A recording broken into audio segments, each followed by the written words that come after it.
നിങ്ങൾ ഇന്നലെ മീഡിയാസ് ഒക്കെ ശ്രദ്ധിച്ചായിരുന്നു? ഞാനപ്പോൾ കണ്ടുവന്നൊരു സാധനം എന്ന് വെച്ചാൽ ഇപ്പൊ അബോർഷന് വേണ്ടിയിട്ട് ഒരു ആപ്പ് വരുന്നുണ്ട് എന്ന് കണ്ടിരുന്നു. ഞാനത് കണ്ടത്, ഞാനത് ആലോചിക്കുമായിരുന്നു, എന്തിനാണ് അത് ഇത്ര വലിയ ഒരു വാർത്തയായി വരുന്നത്? അബോർഷൻ എന്നുള്ള ടേം ആണ് അതിനെ വാർത്തയാക്കുന്നത്. ലൈക്ക് അബോർഷൻ നമുക്ക് 100% അക്സെപ്റ്റ് ചെയ്യാൻ പറ്റാത്തൊരു കാര്യം തന്നെയാണ്. അപ്പോൾ അബോർഷൻ, പക്ഷെ ഓരോ മിനിറ്റിലും അബോർഷൻ നടന്നുകൊണ്ടിരിക്കുന്നുണ്ട്. അബോർഷന്റെ അളവ് കൂടുമോ എന്നുള്ള ഭയം, മേ ബി ആ ഒരു പാനിക്കിൽ അതൊരു വാർത്ത ആയതായിരിക്കാം.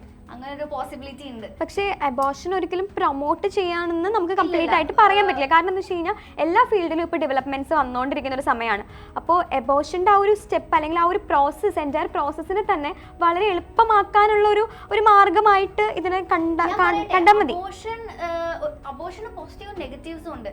അതായത് അബോർട്ട് ചെയ്യുന്നത് ഒരു കണക്കിന് നല്ലതാണ്. ഏത് സാഹചര്യത്തിൽ ആ കുട്ടിയെ നോക്കാൻ പറ്റാത്ത ഒരു സാഹചര്യത്തിൽ, അല്ലെങ്കിൽ ഇറ്റ് വാസ് ആൻ ആക്സിഡന്റ് എന്നുള്ള ഒരു കേസിൽ, അല്ലെങ്കിൽ മാരീഡ് ആയിട്ടുള്ള കപ്പിളിനാണെങ്കിലും ലൈക്ക് ലീഗലി അക്സെപ്റ്റഡ് ആയ പോലെ അമ്മയ്ക്ക് വയ്യെങ്കിൽ കുട്ടിക്ക് വയ്യെങ്കിൽ ഒക്കെ അബോർഷൻ നല്ലതാണ്. പക്ഷെ അതിന് പോലും അബോർഷൻ എന്നുള്ള ആ ഒരു ടേമിന് അക്സെപ്റ്റ് ചെയ്യാൻ കുറെ പേർക്ക് പറ്റുന്നില്ല. മറ്റൊരാളുടെ പ്രൈവസി ആണെങ്കിൽ പോലും അതിലേക്ക് ഞാൻ വിശ്വസിക്കുന്നത് അബോർഷൻ വോട്ടെവർ എന്ത് വന്നാലും ഇതൊക്കെ ഒരാളുടെ പ്രൈവസിയാണ്. അതാ ഞാൻ പറയുന്നത്, പ്രൈവസിയിലേക്ക് കയറി ചെന്നുകൊണ്ട് അബോർഷൻ എന്നുള്ള വാക്ക്, ആ ഒരു വാക്കിന് അക്സെപ്റ്റ് ചെയ്യാൻ പറ്റാത്തതുകൊണ്ടാണ് ഈ മീഡിയ ഇന്നും ആൾക്കാർ അല്ലെങ്കിൽ സോഷ്യലി കൺസ്ട്രക്റ്റഡ് ആയിട്ട് നോം വിശ്വസിക്കുന്നത് ഒരു പെണ്ണിനെ സംബന്ധിച്ച് ഏറ്റവും വൃത്തികെട്ട ഒരു സംഭവമാണ് അബോർഷൻ, അല്ലെങ്കിൽ ഏറ്റവും ലാസ്റ്റ് വരുന്ന ഒരു സാധനമാണ് അബോർഷൻ. അബോർട്ട് ചെയ്ത് കഴിഞ്ഞു എന്നുണ്ടെങ്കിൽ അങ്ങനെയാണ് ഇങ്ങനെയാണ്, ആ കുട്ടിക്ക് വേറെ ഒന്നും ഡിസ്ട്രോയ് ചെയ്യാൻ, ഇമോഷണലി ആ കുട്ടീനെ തളർത്തി കളയുന്ന രീതിക്കാണ് ഇപ്പൊ സൊസൈറ്റി പോകുന്നത്. വാക്കുകൾ നിങ്ങൾ കേട്ടിട്ടുണ്ടാവും. ആ കുട്ടി കമന്റ്സ് ഒക്കെ എടുത്തു നോക്കുമ്പോൾ അബോർട്ട് ചെയ്തു എന്ന് വല്ലതും അറിയാണെന്നുണ്ടെങ്കിൽ അയ്യോ ആ കുട്ടിയുടെ അവസ്ഥ ലോകം കണ്ടില്ലല്ലോ, അങ്ങനെയാണല്ലോ. അതിനൊക്കെ കൂടുതലായിട്ട് വരുന്നത് അവളെന്താണ് കാണിക്കണത്, അല്ലെങ്കിൽ അവളപ്പോ അത്ര മോശപ്പെട്ട കുട്ടിയാണ് എന്നാണ് കൂടുതൽ വരുന്നത് ആൾക്കാർ. ഇപ്പൊ ഞാൻ തന്നെ എന്റെ കാര്യം പറയാലോ, ഞാൻ അബോർട്ട് ചെയ്തു അല്ലെങ്കിൽ അബോർഷന് പോയൊരു ആളാണെങ്കിൽ എന്നെ കുറിച്ച് നാളെ ഞാനത് അറിയാൻ പോകുന്ന ഒരാള്, അല്ലെങ്കിൽ അയാൾ എന്നെ കുറിച്ച് പറയുന്നത് അവളത് കഴിഞ്ഞതാ, അവള് അബോർഷനൊക്കെ കഴിഞ്ഞ, അവൾ അത്രേ ഉള്ളൂ, അങ്ങനെയല്ലേ പറയാൻ വരുന്നത്. അങ്ങനെ പറയുള്ളൂ. അല്ലെങ്കിൽ ദൈവം തരുന്നൊരു സമ്മാനമാണ്. പക്ഷെ ഒരു സമ്മാനം അല്ല എന്നല്ല പറയുന്നത്, സമ്മാനമാണ്. അത് ഇല്ലാത്ത ഒരുപാട് പേരുണ്ട്, അവർക്ക് കൊടുത്തൂടെ എന്നാണ്. പക്ഷെ ഇപ്പൊ എന്റെ കേസ് എടുക്കുകയാണെങ്കിൽ എനിക്കൊരു കുട്ടി ജനിച്ചാൽ ആ കുട്ടിയെ നോക്കാൻ കഴിയില്ല എന്നുണ്ടെങ്കിൽ എന്തുകൊണ്ടും അബോർഷൻ ആണ് നല്ലത്, റൈറ്റ്? പക്ഷേ ഈ അബോർഷൻ എന്നുള്ള ടേം അക്സെപ്റ്റ് ചെയ്യാൻ പറ്റാത്തിടത്തോളം കാലം ഈ ഒരു ആപ്പിന്റെ കേസ് ഒരു ഫ്ലാഷ് ന്യൂസ് തന്നെ അല്ല. മുൻപും അബോർഷൻസ് നടന്ന ഒരുപാട് ചരിത്രങ്ങളുണ്ട്. പക്ഷേ നമ്മളിപ്പോൾ എന്തുകൊണ്ട് അബോർഷന് ഇങ്ങനെ ഒരുപാട് വളരെ സ്ട്രേഞ്ച് ആയിട്ടുള്ള ഒരു ഔട്ട്ലുക്ക് കൊടുക്കുന്നു എന്നുള്ളതൊരു ക്വസ്റ്റ്യൻ ആണ്. ലൈക്ക് അവന്തിക പറഞ്ഞ പോലെ കുട്ടിയെ വേണ്ടാന്നുണ്ടെങ്കിൽ പുറത്ത് വന്ന്, അല്ലെങ്കിൽ കുട്ടി ജനിച്ചു കഴിഞ്ഞ് അതിനെ എറിഞ്ഞു കൊല്ലുകയോ അല്ലെങ്കിൽ അതിനെ ഗവൺമെന്റ് ഹോസ്പിറ്റലുകളിലൊക്കെ ടോയ്ലറ്റിൽ പ്രസവിച്ചിട്ട് അതിനെ കൊന്നുകളയുക, അതൊക്കെ എന്ത് ദാരുണമായിട്ടുള്ള കേസുകളാണ്. അപ്പൊ അതിലൊക്കെ ഭേദം കുഞ്ഞ് അകത്ത് കിടക്കുമ്പോൾ തന്നെ ഒന്നും അറിയാതെ പോകുന്നതല്ലേ എന്ന് ചിന്തിക്കുന്നവരുണ്ട്. അതായത് കുറച്ച് കഴിഞ്ഞാല് കുട്ടി ഡെവലപ്മെന്റ് അങ്ങനെയാണല്ലോ, അതിനു മുൻപേ അബോർട്ട് ചെയ്യുന്നതാണ് ഇതിനൊക്കെ പറഞ്ഞതിലും കാട്ടിലും ഏറ്റവും കൂടുതൽ അക്സെപ്റ്റ് ചെയ്യാൻ പറ്റുന്നത്. പക്ഷെ നമ്മൾ അറിഞ്ഞുകൊണ്ട് കൊല്ലുകയാണ് എന്നൊരു തോട്ടാണ് എല്ലാവരുടെ അകത്ത് വരുന്നത്. പക്ഷെ ജനിച്ചു കഴിഞ്ഞാൽ എന്താണെന്നുള്ളത് ആൾക്കാർ ചിന്തിക്കുന്നില്ല. ആ കുട്ടിയെ അനാഥാലയത്തിൽ കൊണ്ടുവിടുക അങ്ങനെ എന്തെങ്കിലും ചെയ്യുകയാണെങ്കിൽ ആ കുട്ടി എത്രത്തോളം മെന്റലി സ്ട്രെസ്ഡ് ആവുന്നു ആരും ചിന്തിക്കുന്നില്ല. അപ്പോൾ പറയുന്നത് എന്താണെന്ന് വെച്ചാൽ അബോർഷൻ ആണ് പ്രശ്നം, ആ ടേം ആണ് പ്രശ്നം. കുട്ടിയുടെ കേസ് മാത്രമല്ല, നമ്മൾ ആലോചിക്കേണ്ട ഒരു കേസുണ്ട്. ഈ ഇപ്പോൾ പ്രസവിക്കാൻ പോകുന്ന അമ്മയോ അല്ലെങ്കിൽ ആ കപ്പിൾസോ നേരിടേണ്ട പ്രശ്നങ്ങളുണ്ട്. ചിലപ്പോൾ അവർക്ക് ആക്സിഡൻ്റലി വരുന്ന ഒരു കാര്യമായിരിക്കും, അല്ലെങ്കിൽ ആ ഒരു ആക്സിഡൻറ്റ് സംഭവിച്ചപ്പോൾ ആ അമ്മ അല്ലെങ്കിൽ അത് ബിയർ ചെയ്യുന്ന ഒരു വിമൺ അത് കേപ്പബിൾ അല്ല, അവർക്കത് ആക്സെപ്റ്റ് ചെയ്യാൻ പറ്റാത്ത സിറ്റുവേഷനിലാണെങ്കിലും അവരുടെ മെന്റൽ സ്റ്റേറ്റിന് അതൊരു ബുദ്ധിമുട്ടാവുകയാണെങ്കിൽ അത് ടെർമിനേറ്റ് ചെയ്യുന്നത് തന്നെയല്ലേ നല്ലത്? അത് തന്നെയാണ് നല്ലത്. ഇപ്പൊ ഈ റേപ്പ് കേസിലെ വിക്ടിംസ് ഒക്കെ എടുക്കുകയാണെങ്കിൽ കുറെ പേരും ആത്മഹത്യാ പ്രവണത കാണിക്കുന്നുണ്ട്. കാരണം എന്ന് വെച്ച് കഴിഞ്ഞാൽ ഇവര് പ്രതീക്ഷിക്കാത്ത സമയത്ത് ഇങ്ങനെ ഒരു സംഭവം വന്നു, അവർ പ്രഗ്നന്റ് ആയി, അവർക്ക് എന്ത് ചെയ്യണം? കാരണം അപ്പൊ തന്നെ സൊസൈറ്റി ലേബിൾ ചെയ്യും, അവള് സോക്കോൾഡ് പിഴച്ചവൾ അങ്ങനെയൊക്കെ പറയുമല്ലോ. അപ്പോ വേശി അങ്ങനെയുള്ള ഒരു രീതിക്കൊക്കെ പോകുമ്പോൾ ഈ സൊസൈറ്റിനെ ഫേസ് ചെയ്യാനായിട്ട് ആ പെൺകുട്ടിക്ക് എത്രമാത്രം പ്രഷർ ഉണ്ടാവും, അല്ലെങ്കിൽ ആ ഒരു വിഷമം ഉണ്ടാകും ഉള്ളില്. അപ്പോൾ ഇതൊക്കെ ഒഴിവാക്കാനായിട്ട് അബോർഷൻ അല്ലാതെ വേറെ മാർഗങ്ങളും ഉണ്ടാവില്ല. കാര്യം ചോദിക്കട്ടെ, ഇപ്പൊ അബോർഷന്റെ ഒരു ആപ്പ് വന്നു എന്നുള്ള ന്യൂസ് ആണ് നമ്മൾ ഡിസ്കസ് ചെയ്യുന്നത്, റൈറ്റ്? ലൈക്ക് അതിനെ കുറിച്ചാണ് നമ്മൾ സംസാരിക്കുന്നത്. നിങ്ങളെ സംബന്ധിച്ചിടത്തോളം അബോർഷന്റെ ആപ്പ് എത്രത്തോളം റെലവെന്റ് ആണ്? ഞാൻ വിചാരിക്കുന്നത് ഇപ്പോൾ ഒരു അബോർഷന്റെ ആപ്പ് വന്നപ്പോൾ അതിന്റെ യൂസ് എന്ന് വെച്ചാൽ നമുക്ക് ആ ഒരു ആപ്പിൽ രജിസ്റ്റർ ചെയ്താൽ നമ്മുടെ ലൈക്ക് നമുക്ക് ഏറ്റവും ഫേവറബിൾ ആയിട്ടുള്ള ഒരു ഹോസ്പിറ്റലിൽ ഡയറക്റ്റ് അവർ ആ ആപ്പ് തന്നെ അപ്പോയിൻമെൻ്റ് എടുത്ത് തരുവാണ്. അപ്പോൾ നമ്മളൊരു ഫേക്ക് ആയിട്ടുള്ള ഒരു ക്ലിനിക്കിൽ പോയി അവിടെ നിന്ന് ഒരു അൺഹെൽത്തി ആയിട്ടുള്ളൊരു മെത്തേഡ് ചൂസ് ചെയ്യുന്നതിലും എന്തുകൊണ്ടും ബെറ്റർ ഓപ്ഷൻ ഇങ്ങനെ ഒരു ആപ്പ് വഴി രജിസ്റ്റർ ചെയ്ത് നമുക്കതിൻ്റെ ഒരു ക്യാവസ് കുറവായിരിക്കും. അതല്ലേ കുറച്ചും കൂടെ നല്ലത്. പിന്നെ ഒരു അബോർഷൻ ചെയ്യണമെങ്കിൽ ഈ പറഞ്ഞ പോലെ ഒരുപാട് ലീഗൽ പ്രൊസീജിയേഴ്സ് ഉണ്ട്, ഒരുപാട് ഇങ്ങനെ നൂലാമാലകൾ ഇങ്ങനെ ഒന്നിന് പുറകെ ഒന്നായിട്ട് ഇങ്ങനെ വരും. അപ്പോൾ ഇതെല്ലാം നമ്മൾ ഫേസ് ചെയ്യേണ്ട കാര്യമില്ല. അപ്പോൾ നമുക്കൊരു ജസ്റ്റ് ക്ലിക്കിൽ തന്നെ നമ്മുടെ കാര്യങ്ങളെല്ലാം നമുക്ക് വേണ്ടതെല്ലാം എന്താണോ ആവശ്യം അത് നിറവേറ്റി തരാൻ ഒരു ആപ്പ് ഉണ്ടാകുക എന്ന് പറയുന്നത് എപ്പോഴും നല്ലതാണല്ലോ.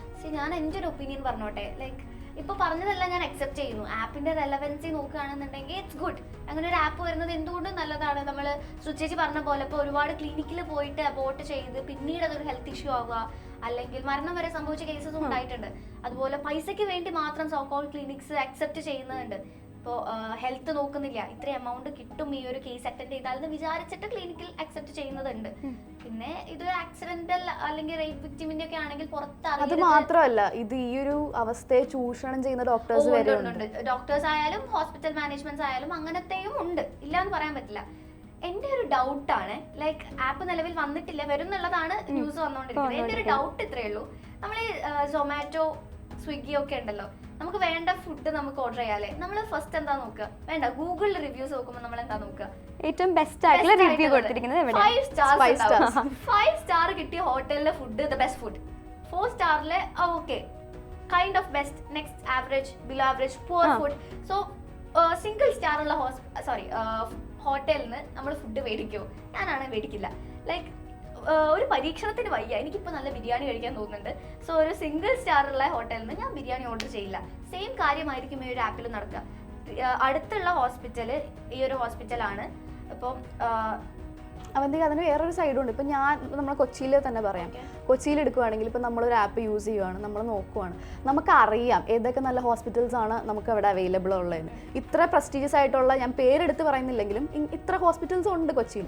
അപ്പം നമുക്കൊരു അപ്പോയിൻമെൻറ്റ് കിട്ടുമ്പോൾ നമുക്കറിയാം അവിടുത്തെ എങ്ങനെയാണ് ഫെസിലിറ്റീസ്, എങ്ങനെയാണ് ഇൻഫ്രാസ്ട്രക്ചേഴ്സ്, എങ്ങനെയാണ് നമുക്കറിയാം.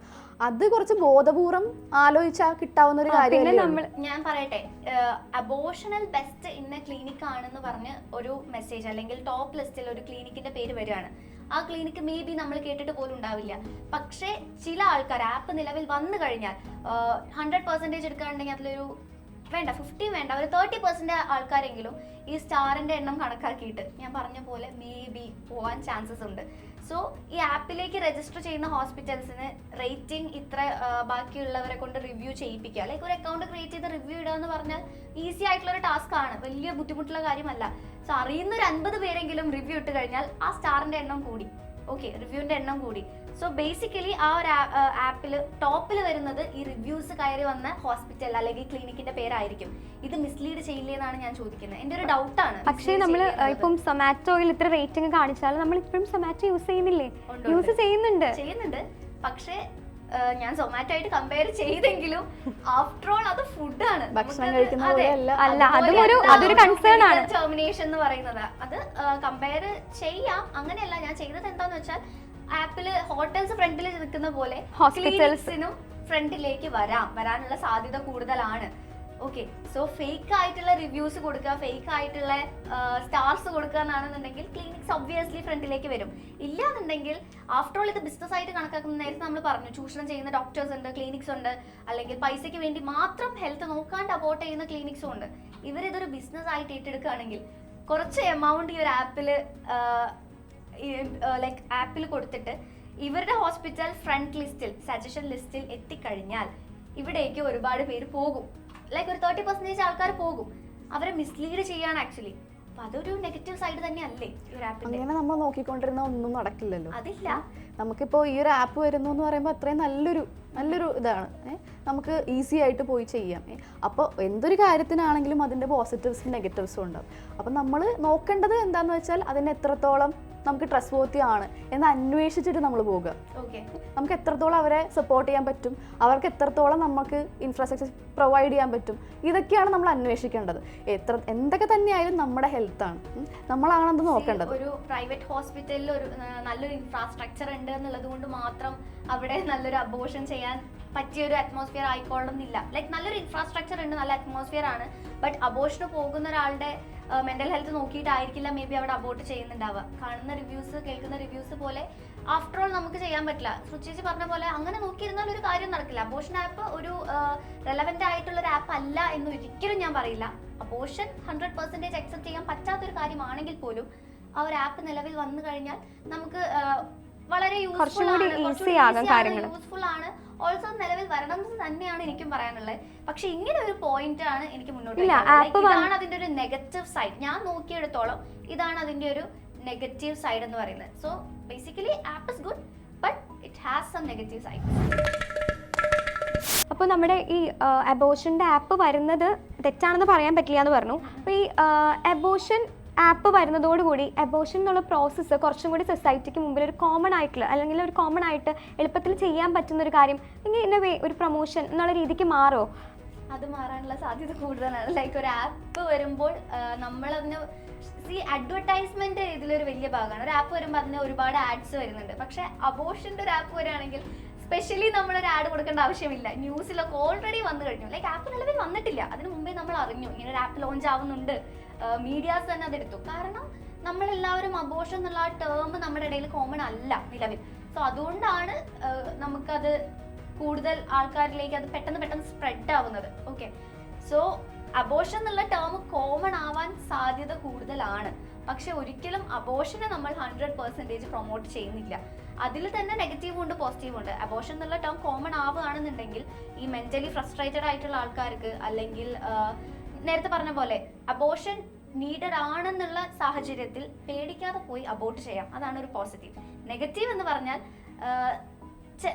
ലൈക്ക് വളരെ ചുരുക്കം ചിലരെയാണ് കേട്ടോ ഞാൻ പറയുന്നത്, ഒരു ജനറലി പറയല്ല, വളരെ ചുരുക്കം ചിലർ ഇങ്ങനെ ചിന്തിക്കാൻ ചാൻസ് ഉണ്ട്. ലൈക്ക് ഓക്കെ എന്തെങ്കിലും ആയിക്കഴിഞ്ഞാൽ നോ ഇഷ്യൂസ്, അബോർഷന്റെ ആപ്പ് ഉണ്ടല്ലോ, അതാണ് ചിന്തിക്കാൻ സാധ്യതയുണ്ട്. ഇല്ല എന്ന് പറയാൻ പറ്റില്ല. ബട്ട് എങ്കിൽ പോലും നിലവിലെ അവസ്ഥ നോക്കുമ്പോൾ ആപ്പ് വന്നു കഴിഞ്ഞാൽ കുറച്ചുകൂടെ ഈസി ആയിട്ട്, അല്ലെങ്കിൽ കുറച്ചുകൂടെ കാര്യങ്ങൾ നടക്കും. അബോർഷൻ ഒരിക്കലും നമ്മൾ 100% സപ്പോർട്ട് ചെയ്യില്ല. പക്ഷേ എത്രയൊക്കെ പ്രിവെന്റീവ് മെത്തേഡ്സ് എടുത്തെന്ന് പറഞ്ഞാലും, അല്ലെങ്കിൽ എത്രയൊക്കെ നമ്മൾ സൂക്ഷിച്ചെന്ന് പറഞ്ഞാലും, എങ്ങനെയെങ്കിലും ഏതൊരു പോയിന്റിൽ നമ്മളൊരു ആക്സിഡന്റൽ പ്രഗ്നൻസിയിലേക്ക് എത്തിച്ചേരുവാണ്, അല്ലെങ്കിൽ അതാണ് ഇപ്പൊ നമുക്ക് അപ്പൊ അങ്ങനെയൊക്കെ വരുവാണ്, അല്ലെങ്കിൽ ആ ഒരു അമ്മയുടെ മാനസികാവസ്ഥ, അല്ലെങ്കിൽ ആ ഒരു സ്ത്രീ കടന്നു പോകുന്ന ആ ഒരു ഒട്ടും പ്രിപ്പയർഡ് ആയിരിക്കില്ല. അപ്പൊ അങ്ങനെയുള്ള ഒരു അവസ്ഥയൊക്കെ വരുമ്പോൾ നമുക്ക് അബോർഷൻ അല്ലാതെ വേറൊരു ഓപ്ഷൻ ഇല്ല. പിന്നെ ഒരിക്കലും ഈ ആപ്പിനെ 100% ട്രസ്റ്റ് ചെയ്യരുത്, അങ്ങനെ ബ്ലൈൻഡ് ആയിട്ട് ഫോളോ ചെയ്യരുത്. നമുക്ക് എന്താണ് ഇൻഫർമേഷൻ കിട്ടുന്നത് ഹോസ്പിറ്റലിലാണോ നമ്മൾ എൻക്വയറി ചെയ്യാം. അതിനെക്കുറിച്ച് ഇൻഫ്രാസ്ട്രക്ചർ അറ്റ്മോസ്ഫിയർ എല്ലാം ചെക്ക് ചെയ്തതിനു ശേഷം മാത്രം പോകുക കാര്യം നമുക്ക് പറയാൻ കഴിയുള്ളൂ. ബിക്കോസ് ബാക്കി ആപ്ലിക്കേഷനെ പോലെ അല്ല, നമ്മൾ ഫുഡിനായിട്ട് സൊമാറ്റോ, ഊബർ അല്ലെങ്കിൽ ഫുഡ് കഴിക്കുന്ന പോലെ അല്ല കമ്പയർ ചെയ്തെങ്കിലും medical termination is entirely different. Like complicated process compare ചെയ്യാൻ പറ്റാത്തതായിരുന്നു. ബട്ട് ആ ഒരു പ്രോസസ്സിനെ മാത്രമാണ് നമ്മൾ കമ്പയർ ചെയ്തത്. സോ നമ്മുടെ ലൈഫ് തന്നെ കോസ്റ്റ് ചെയ്യാൻ ചാൻസ്. അതുകൊണ്ട് എല്ലാം ചൂസ് ചെയ്യുമ്പോൾ വൈസ് ആയിട്ട് ചൂസ് ചെയ്യുക, സേഫ് ആയിട്ട് ചൂസ് ചെയ്യുക. Choose wisely, use wisely. കൂടുതൽ വാർത്തകളും വിശേഷങ്ങളും നിങ്ങളിലേക്കെത്താൻ ABC TV സബ്സ്ക്രൈബ് ചെയ്യുക, ബെൽ ബട്ടൺ അമർത്തുക.